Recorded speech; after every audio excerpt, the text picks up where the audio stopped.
negative feelings, whether it's mental, emotional, spiritual, even financial, let us know so we can help you through prayer. And we can help you. That's what we're here for, is to help you. Well, I am so excited about today's speaker. This is somebody that I've known for quite some time. And I feel like I've been a part of her spiritual journey. Because when I first met her, she kind of was like, what are we talking about here? And then she started growing. And she grew so fast that sometimes I look and say, what are you talking about now? Her acceleration spiritually has been amazing. And not only that, but she has gone through all sorts of things and survived it with a smile.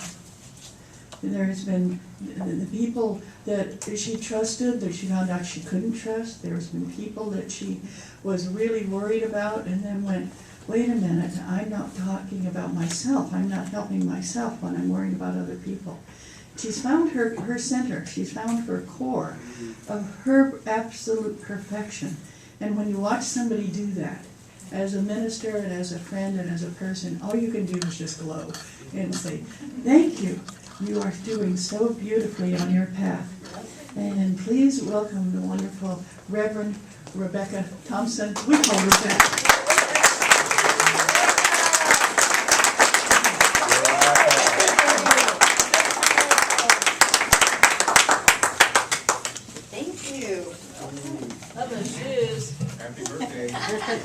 Can you imagine, what does she want to do for her birthday? Be here and give a talk. Exactly. Love it.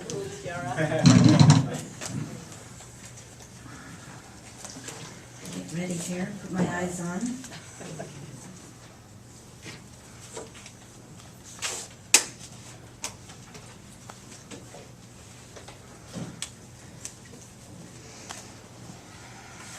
Namaste. Namaste. The God in me recognizes the God in you, and in this place we are one. Please join me by connecting more fully and completely to the divinity within, Eli Eli, our divine masculine, and Uli Uli, our divine feminine, by toning 7 times E-A-O.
In this space, allow yourself to flow with the divine to fill up all your nooks and crannies. See if there are any pains that you may have lingering still from the meditation that we did, and release it into this space.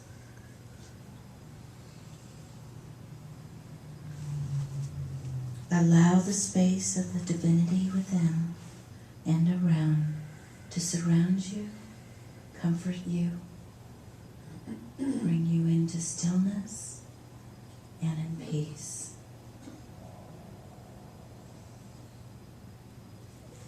And when you're ready, come back gently to the space.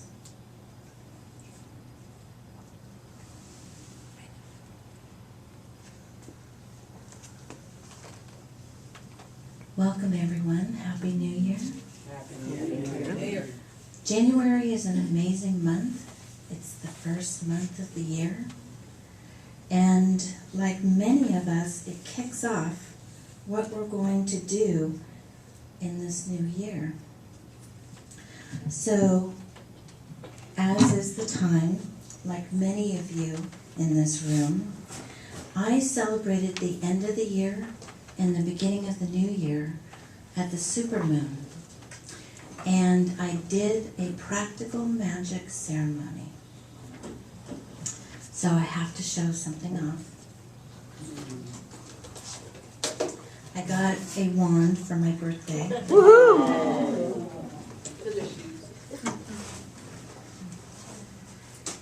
Oh, And that just thrills me to no end. So I called upon east, air, new beginnings. I called upon south, fire, love, passion. I called upon west, flow.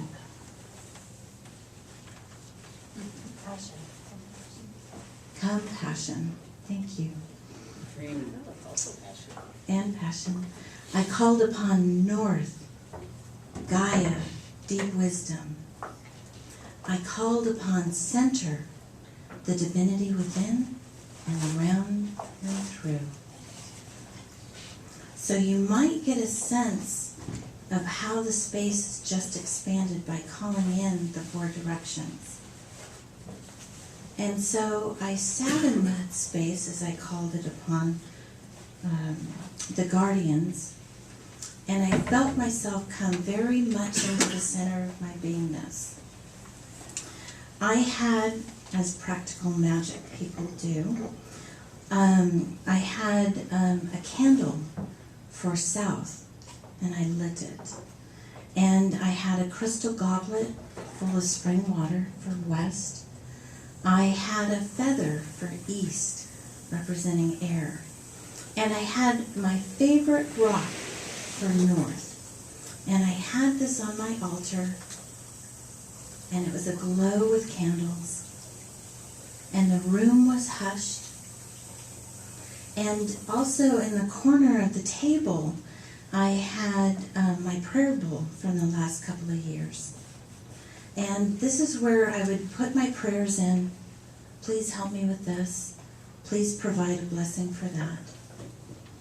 And I would add it in, and I would pray on it in the morning, and I would pray on it in the evening, connecting to the wishes and the desires for myself and for others.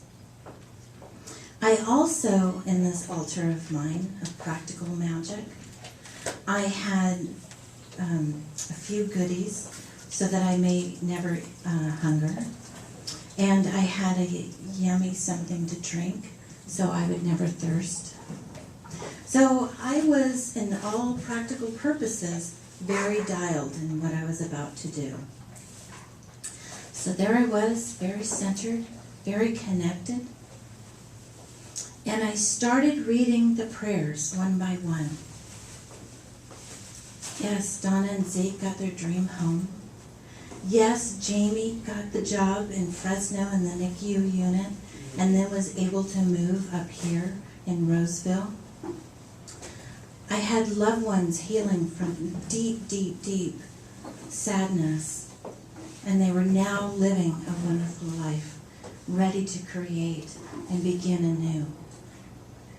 My brother was in the ICU for 3 weeks, and he decided to stay on the planet. Wow. I had my parents there. My parents were not doing very well, and I was able to join with them. Do you want to stay or go? And create such an environment that they were able to stay. It's like, oh, what a blessing. So blessing after blessing after blessing after blessing had been granted. I felt this immense gratitude, this overwhelming sense of, oh my goodness, this is truly remarkable. And as the gratitude swelled out and into this very still, beautiful room, I felt like all of a sudden, what do you do when you get there? I was at a place and time where all these blessings had been granted. I had traveled the world to sacred places. I had learned to be a healer. My children were grown and married. I had welcomed in my grandchildren. What do you do when you get there? As I allowed that thought to come in, I realized that I could actually leave right now. I have come and done the things that I was intending to do. Looking back at my 20-something years, looking forward, it's like, oh, it would be great to have children. It would be great to have an amazing love. It would be great to have grandkids. It would be great to have a house and a home that I really wanted to come home to. And the thought sunk in even more. What do you do when you get there? I had even started with this thought to start thinking about what was on my bucket list. I had checked off almost everything. I had 2 things left to do, and quite frankly, they could be accomplished within a month's time. And the stillness came in even deeper.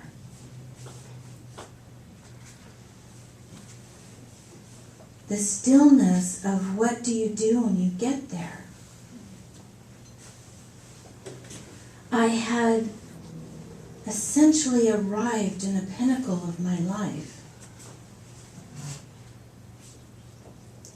My list was almost complete.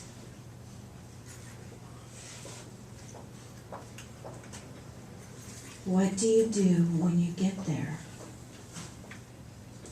So, as the candles and the table invited me to consider, I felt the guardians that I had called in. I felt the angels that I had called in. I felt the guides that I had called in wait. They were waiting. And as they were waiting, I went in more and more into stillness. I found myself going down, down, down into nowhere and no thing.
Pieces of the broken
of it all. I am light. We are all light.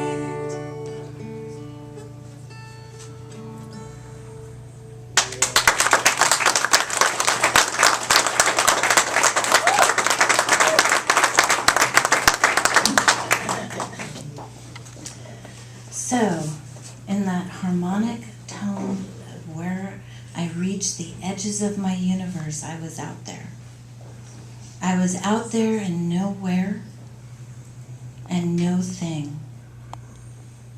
I was at the very edges, and the corners were supporting me. I could literally stay or go. What do you do when you get there? And in that harmonic moment, I kid you not, the thought that came to me was you could pray for the president. You could pray for right action at the right time for the right reason. And in that moment, I was now here. And it's like, whew. Yeah, that would. And I realized, as much as I thought my journey had come to the pinnacle of I've done all there is to do, and I've come and done that, there was still an invitation to do more. I could pray for others. That was easy. There was plenty of things that I want in behalf of my loved ones, and for those that are suffering and those that need our help. I thought of Dottie. Dottie has reinvented herself so many times. If she had gotten to that pinnacle and all along the way of all the places that she felt complete, my goodness, she would have missed out on so many adventures. So she never really allowed herself to get there. Somehow she had the innate wisdom to kickstart that co-creation again. What adventure is about to begin next? And she seized it. She reinvented herself so many different times, evolving and starting and inviting all of us to come and join with her. So as I was starting to collect almost my beingness and my creativity again, I thought I can create. What would I like to create? Here's now a super moon. I've got my prayer bowl. I've got my parchment paper. It's special parchment paper because it's pretty. That's ceremony. And I picked up the pen, and it's like, okay, I could eat right, I could do more yoga, and I can exercise. That seemed very practical. And I remembered in the movie Practical Magic, one of my favorite quotes from Aunt Frances saying, "My darling girl, when are you going to realize that being normal is not necessarily a virtue? It rather denotes a lack of courage." Yeah.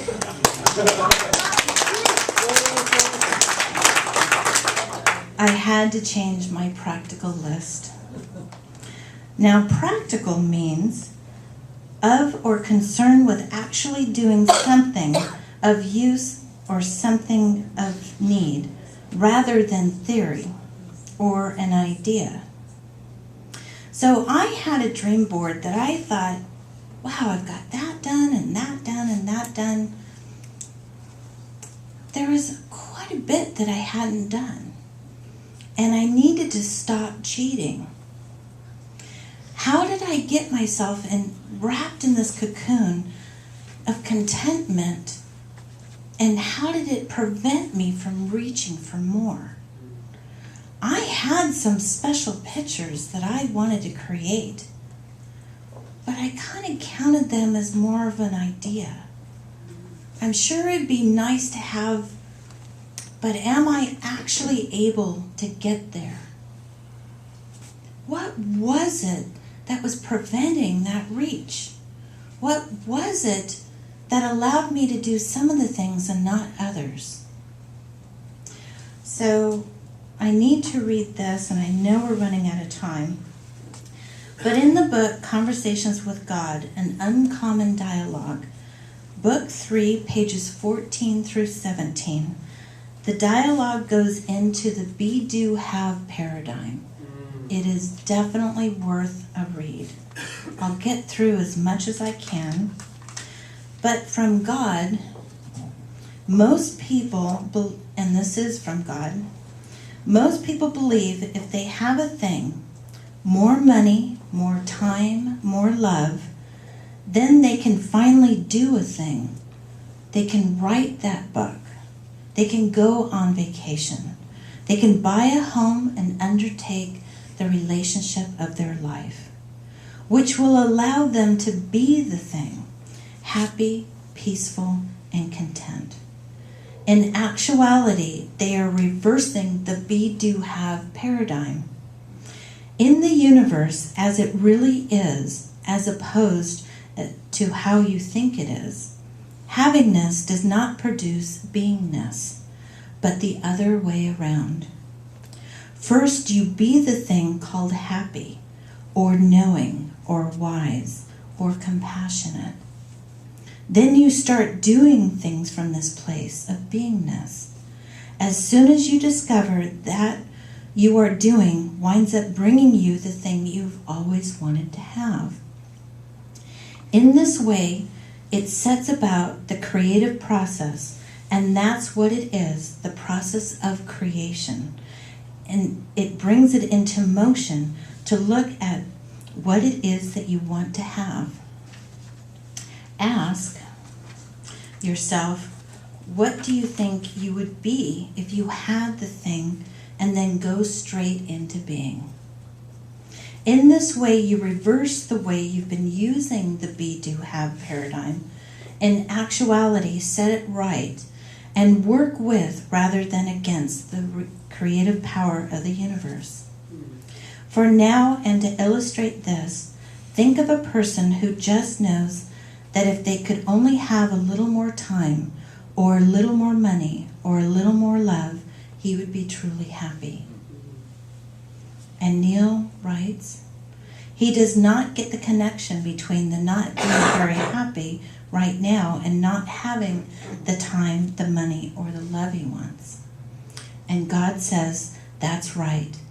On the other hand, the person who is being happy seems to have the time for everything that is really important, all the money that is needed, and all the love to last a lifetime.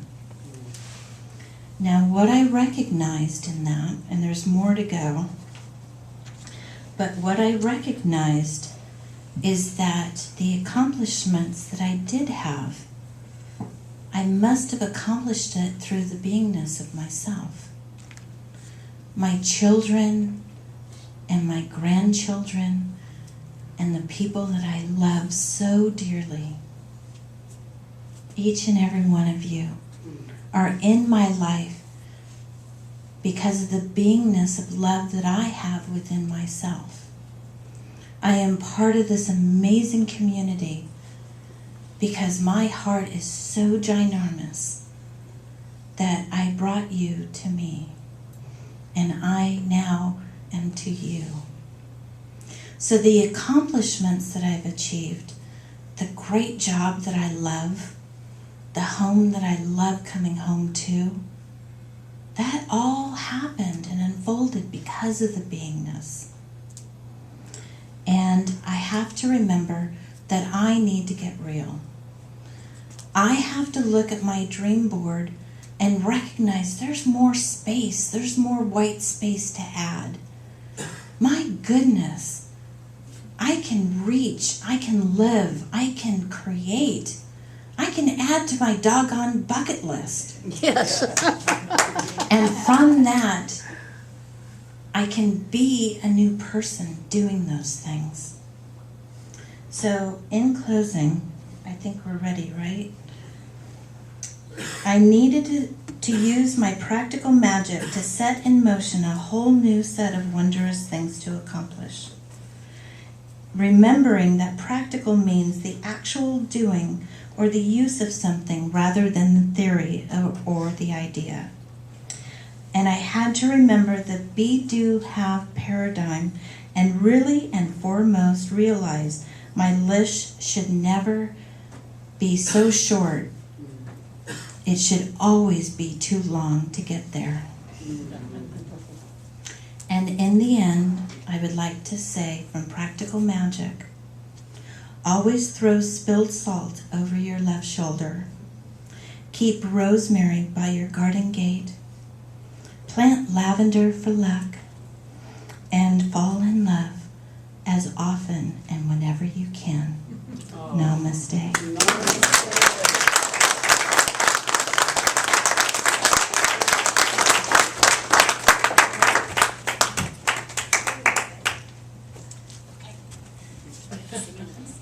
And on that note, we're going to say hallelujah. Yay! That's what you do when you get there. You celebrate. All right. Every time I feel this way, this old familiar sinking, I will lay my troubles down by the water, where the river will never run dry.